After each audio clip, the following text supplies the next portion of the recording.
अस्सलाम वालेकुम dear friends, उम्मीद करता हूँ कि आप सब खैरियत से होंगे। मैं आपको इस वीडियो में जो चीज़ बताने जा रहा हूँ वो है functions of federal board of revenue, जिसमें हम तीन चीज़ें कवर करेंगे: introduction, mission and vision and functions of federal board of revenue in detail plus में इन शॉर्ट।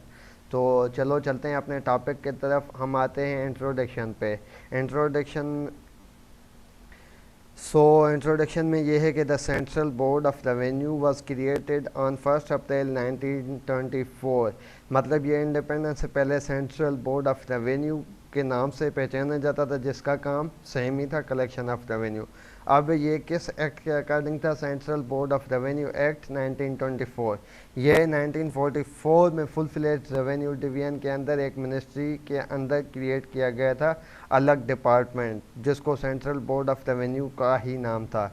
आगे चलते हैं। आफ्टर द इंडिपेंडेंस 1947 के बाद this organization continued up to 31 August 1960।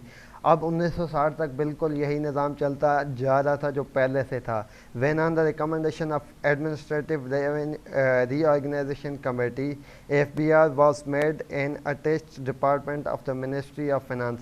तो 1960 में इसको अटैच कर दिया गया था मिनिस्ट्री ऑफ फाइनेंस के according, on the recommendation of administration reorganization committee के अकॉर्डिंग। मतलब उन्होंने जो रेफरेंस क्रिएट किया था। अब in 1974 the post of chairman FBR was created. ये क्वेश्चन पूछा भी जा चुका है और रिपीट भी होता है, इंटरव्यू में पूछा जाता है कि पोस्ट ऑफ चेयरमैन एफबीआर कब क्रिएट की गई थी? तो ये 1974 में हुई थी। तो FBR as a revenue division was restored under the ministry of finance under on October 22 1991 2 October पे ये फर्दर, मतलब जो पहले वाला सेटअप था, जो पहले मतलब प्री इंडिपेंडेंस जो चीज़ थी वही बहाल करके मेंटेन की गई थी। और उसके बाद conversely the revenue division was brought to an end in January 1995। और ये रेवेन्यू डिवीजन के अंदर जो काम चल रहा था, मतलब प्री पार्टीशन वाला, ये भी ख़त्म हो गया। कब? जनवरी 1995 में। उसके बाद आगे the revenue division continues to exist since from 1 December 1998। अब ये रेवेन्यू डिवीजन बन चुकी थी, जो कि कंटिन्यू आती हुई चल रही थी 1 दिसंबर 1998 से। उसके बाद आ जाता है 2007 में FBR act 2007। In July 2007 the central board of revenue has now become the federal board of revenue. तो एफबीआर एक्ट 2007 जब पास होता है तब ये सेंट्रल बोर्ड ऑफ रेवेन्यू क्या बन जाता है? आपका फेडरल बोर्ड ऑफ रेवेन्यू बन जाता है। ये भी बहुत इंपॉर्टेंट है, इसलिए जो चीज़ें मैंने हाईलाइट की हुई है अपने स्लाइड में, ये आपके लिए नहायत ही इम्पॉर्टेंट हैं कि आप इन पे फोकस करें और इनको याद कर लें अपने टेस्ट और इंटरव्यू के हवाले से। Let's come to the FBR. तो एफबीआर है क्या? The federal board of revenue is a semi autonomous federal agency. तो ये फेडरल एजेंसी है जो कि प्रोविंसेस में भी कलेक्शन ऑफ रेवेन्यू का काम करती है। किसके लिए? फेडरल गवर्नमेंट के लिए। रेवेन्यू का जो डिपार्टमेंट है वो ministry of finance under the federal government आता है। FBR is responsible for enforcing fiscal laws and collecting revenue, जिसका काम है कलेक्शन ऑफ रेवेन्यू करना और फिस्कल पॉलिसीज़ या लॉ गवर्नमेंट जो बनाती है उस पर अप्लीकेबल करना, उसको इन्फोर्स कराना। उसके बाद आ जाए फंक्शंस ऑफ एफबीआर। तो बेसिकली एफबीआर के तीन मेजर फंक्शंस हैं, जो कि पहले नंबर पे आता है कलेक्शन ऑफ टैक्स। टैक्स को कलेक्ट करना है। किससे कलेक्ट करना है?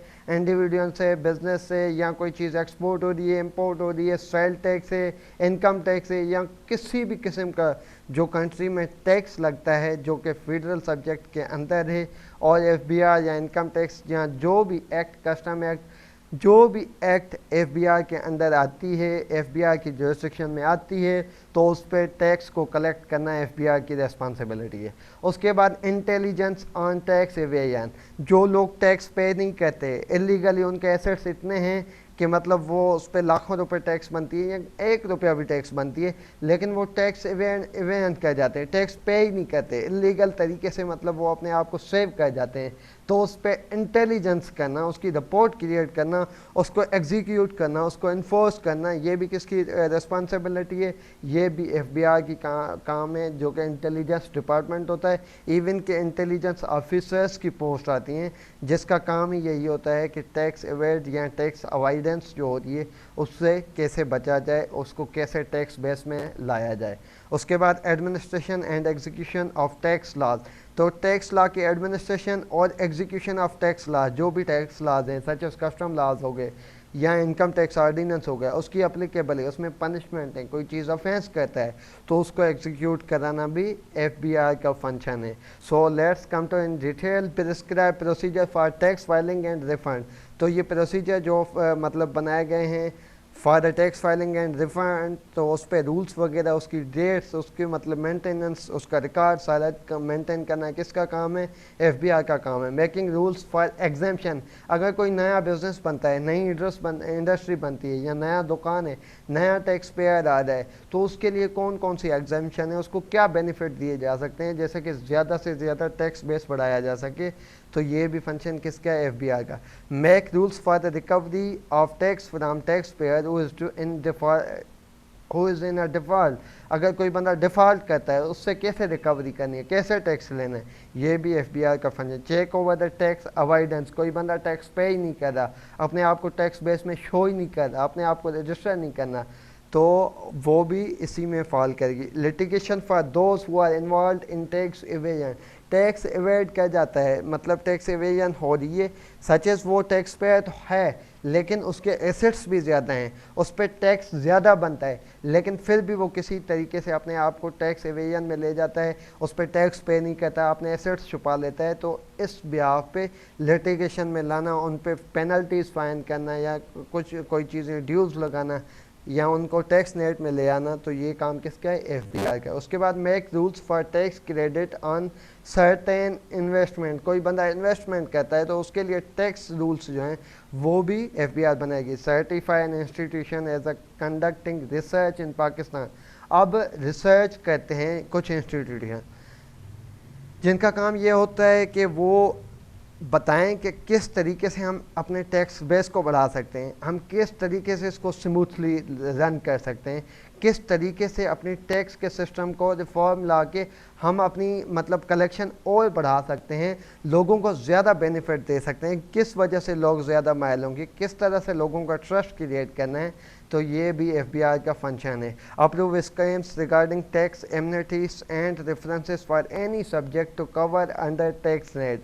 अब इसके बेसिकली इसका मकसद ये है कि टैक्स एमनिटीज स्कीम, आपने बताया होगा एमनिटी स्कीम आई हुई है, जिसका मकसद ये होता है कि वो आपको बताते हैं कि आपके पास अगर ये एसेट्स हैं आप डिक्लेयर करें इस स्कीम के अंदर, या आप ये बिज़नेस कर रहे हैं इसमें आ जाएं तो आपको ये इम्यूनिटी हासिल हो जाएगी कि आपको टैक्स की कोई पेनल्टी नहीं लगेगी, आपको इतने % हम छूट दे रहे हैं टैक्स पे करने में, तो आप आएँ मतलब टैक्स पे करें। और दूसरी चीज़ ये इसमें बताई जा रही है कोई ऐसा सब्जेक्ट जो टैक्स नेट में नहीं आता, सच एज मैं आपको बता देता हूँ सिंपली, स्कूल की फ़ीस है उस पर कोई किसी किस्म का टैक्स नहीं है, तो गवर्नमेंट को जो रेफरेंस भेजती है वो FBI भेजती है कि FBI स्कूल की फ़ीस पे 17%, 5%, 10% सेल टैक्स लगा ले, तो इस किस्म का टैक्स लगा ले या किसी और किस्म का टैक्स जो मैं आपको बता दूं कि वो इम्पोज कर ले, तो वो इसमें ऑटोमेटिकली रेफरेंस के थ्रू FBI भेजेगी और FBI के क्या कहते हैं रेफरेंस के ऊपर गवर्नमेंट लॉज वगैरह बनाती है। Make rules for valuation and taxation of unexplained incomes और एसेट्स, ऐसे एसेट्स जिनका वैल्यू नहीं पता या इनकम नहीं पता, मतलब अनएक्सप्लेन्ड है, तो उसमें भी रूल्स जो बनाएगी वैल्यूएशन के या टैक्सेशन के लिए वो आपकी FBI बनाएगी। उसके बाद नेक्स्ट पे आ जाए mission of FBI। Basically mission जो है FBI का, it is to enhance the capability of tax system to collect taxes through application of modern techniques, providing taxpayer assistance, and by creating a motivated, dedicated and satisfied professional workforce, जिससे मतलब आपके जो आम मतलब बंदा है, आम टैक्स पेयर है, उसको फ़ायदा पहुंचाया जा सके, उसके लिए आसानियाँ पैदा किए जाएँ मॉडर्न टेक्निक्स को यूज़ करके, मतलब सच एज आजकल आईरिस बनाया हुआ है, इवन कि आप घर से बैठ के मोबाइल पे अपनी टैक्स की मालूमात सेव कर सकते हैं, पे कर सकते हैं अपनी एप्लीकेशंस के थ्रू, ये चीज़ें, और उनको हेल्प करना कि टैक्स कैसे पे करनी है, और उनको मोटिवेट करना कि आप अगर टैक्स पेयर बनते हैं तो आपके ये बेनिफिट्स हैं, ये चीज़ें आपको दी जाएंगी। और दूसरी चीज़ ये कि उनको सेटिस्फाई करना अपनी प्रोफेशनल सर्विसेज के accordingly. So thanks for watching this video. Let's subscribe my channel. I will upload another video regarding the income tax ordinance very soon. Thank you very much. Allah Hafiz. Take care.